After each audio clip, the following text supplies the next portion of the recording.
جویا news plus registered کے لیے محترم محمد فاروق عطاری کی رپورٹ بسلسلہ اجتماع۔ تفصیلات کے مطابق دعوت اسلامی کا سنتوں بھرا اجتماع کے موقع پر اسلامی مرکز سیالکوٹ سے 70 علماء کرام کو دستار فضیلت کا شرف حاصل ہوا۔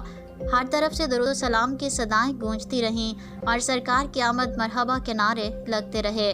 نگران پاکستان حاجی محمد شاہد عطاری نے استقبال ماہ میلاد پر زبردست بیان کیا، جس پر حاضرین جھوم جھوم کر درود و سلام پڑھتے رہے۔ رکن شورا وکیل اطار الحاج محمد اظہر عطاری نے امیر اہل سنت کا مکتوب پڑھ کر سنایا۔ اجتماع میں عاشقان رسول کی بڑی تعداد نے شرکت کی۔ آ گئے سرکار نبیوں کے سردار، دو جگ کے مختار ہیں سب کے غمخار۔ یہ میلاد خیر الورا ہو رہا ہے، آقا کی آمد مرحبا، داتا کی آمد مرحبا، اعلیٰ کی آمد مرحبا، بالا کی آمد مرحبا، اولا کی آمد مرحبا، والا کی آمد مرحبا، رسول کی آمد مرحبا، مقبول کی آمد مرحبا۔